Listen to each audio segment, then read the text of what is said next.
उल्टा चश्मा यूसी पर एक बार फिर से मैं हाजिर हूं नेतागिरी के साथ। नेतागिरी एक ऐसा शो जिसमें हम बात करते हैं राजनीतिक गलियारों पर। किसने क्या कहा, किसने क्या बयान दिया, किसका किस पर निशाना है, कौन किसके नजदीक है, कौन किससे दूर है, कौन किसकी मजबूरी और कौन किसके लिए जरूरी, दिन भर में क्या रही हलचल, कौन कौन सी हैं बड़ी खबरें, इन सारी खबरों का विश्लेषण के साथ ठिकाना है नेतागिरी। नेतागिरी में आज बात करेंगे 3 खबरों के बारे में। पहली खबर मोहन भागवत से जुड़ी एक बड़ी खबर है, सियासी गलियारों की चर्चा है, एक वरिष्ठ पत्रकार का दावा है और बहुत से पत्रकार इस पर बात कर रहे हैं कि 11 सितंबर को क्या होने वाला है, मोहन भागवत क्या करने वाले हैं, उस पर बातचीत करेंगे कि मॉनसून सत्र जो शुरू हो रहा है सोमवार से, वो कितना हंगामेदार हो सकता है, विपक्ष की क्या तैयारी है उसके लिए, मीटिंग में क्या कुछ हुआ है, कौन सी पार्टियां आई थी, कौन नहीं आई थी। और फिर हम बात करेंगे एक और अहम खबर पर। ब्रजेश पाठक और केशव प्रसाद मौर्य ने दिल्ली में अमित शाह से मुलाकात की और इन मुलाकातों के बाद खुद मुख्यमंत्री योगी आदित्यनाथ दिल्ली पहुंचे और उन्होंने प्रधानमंत्री से मुलाकात की। तो क्या कुछ है हलचल, कौन कौन सी हैं खबरें, नेतागिरी की शुरुआत करते हैं और पहली खबर के साथ बातचीत करेंगे। दोस्तों, पहली खबर, भागवत देंगे इस्तीफा। यह खबर आपको हैरान कर रही होगी, यह खबर आपको चौंका रही होगी, आपको लग रहा होगा कि यह खबर इतनी तो आसान नहीं है। वरिष्ठ पत्रकार जिनका मैंने जिक्र किया उनका नाम है केपी मलिक। उन्होंने लिखा है सूत्रों के हवाले से खबर, क्या मोहन भागवत 11 सितंबर को पद छोड़ देंगे। दिल्ली के राजनीतिक गलियारों में कानाफूसी चल रही है कि संघ प्रमुख मोहन भागवत पीएम मोदी पर दबाव बनाने के लिए 75 साल की उम्र पूरी होने के बाद अपने जन्मदिन 11 सितंबर को पद छोड़ने की घोषणा कर रहे हैं।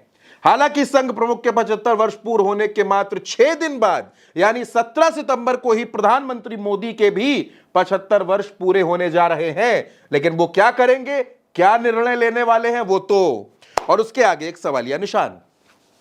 दोस्तों, प्रधानमंत्री का पद 5 साल के लिए होता है, 5 साल में प्रधानमंत्री बदल जाते हैं। नरेंद्र मोदी जी तीसरी बार प्रधानमंत्री हैं। यह 75 साल वाला फॉर्मूला आया कहां से?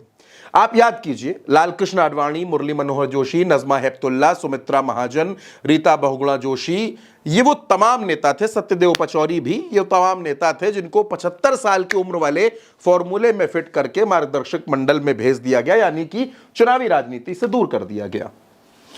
अब यह सवाल उठा कि क्या प्रधानमंत्री नरेंद्र मोदी जो 17 सितंबर 2025 को 75 वर्ष के पूरे हो जाएंगे, क्या नियम उन पर भी लागू होगा?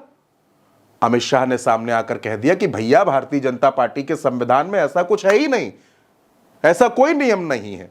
लेकिन अब संघ प्रमुख ने, क्योंकि कुछ दिनों पहले कहा था कि जब आप 75 वर्ष के हो जाए और लोग आपको शॉल उड़ाने लगे तो आप समझ लीजिए कि बुढ़ापा आ गया है और दूसरों को समय दीजिए, दूसरों को आने दीजिए और अब पद छोड़ देना चाहिए।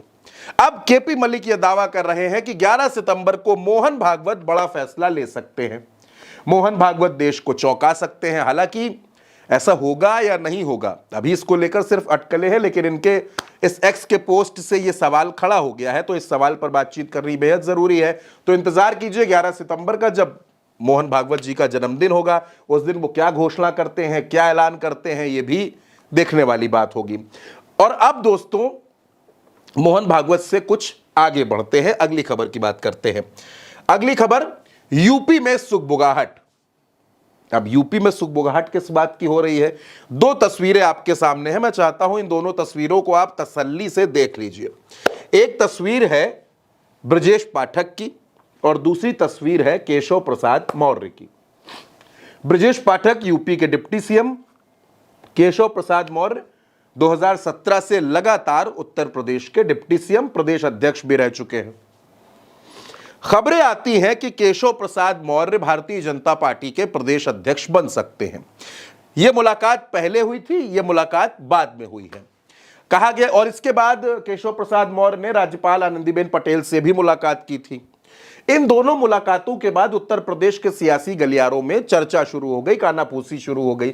दोनों नेता दिल्ली आकर के मुलाकात करते हैं और कहा जा रहा है कि अब उत्तर प्रदेश में संगठन और सरकार में बड़े फेरबदल हो सकते हैं। और इन तमाम खबरों के बीच में, तमाम कानाफूसी के बीच में, उत्तर प्रदेश के मुख्यमंत्री योगी आदित्यनाथ भी दिल्ली पहुंचकर प्रधानमंत्री मोदी से मुलाकात करते हैं।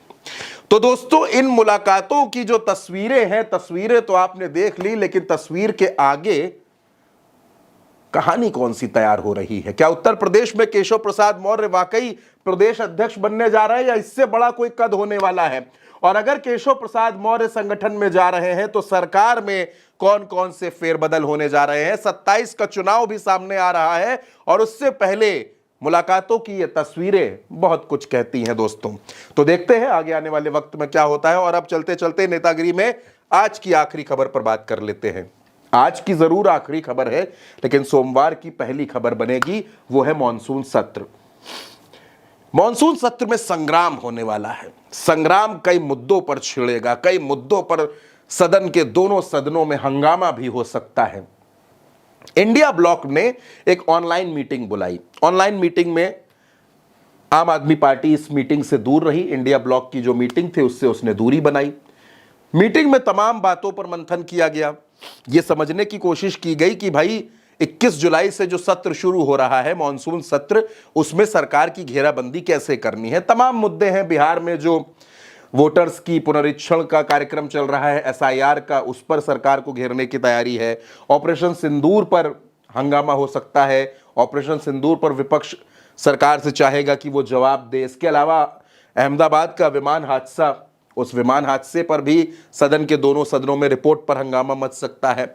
बिहार में बढ़ते हुए क्राइम पर भी हंगामा देखने को मिल सकता है सदन के अंदर। तो ये वो तमाम मुद्दे हैं जिस पर सदन में आप देखेंगे कि हंगामेदार मामला होने वाला है। विपक्ष की पूरी तैयारी है सरकार को घेरने की, और सरकार भी विपक्ष के सवालों का जवाब दे या ना दे, लेकिन विपक्ष के हमलों से कैसे बचना है, कैसे काउंटर अटैक करना है, उसकी भी तैयारी चल रही है।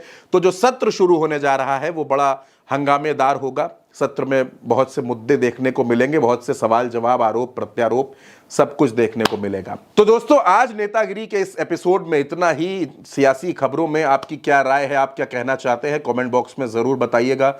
चैनल को सब्सक्राइब कीजिएगा और नेतागिरी को देखते रहिए, शेयर करते रहिए। नमस्कार।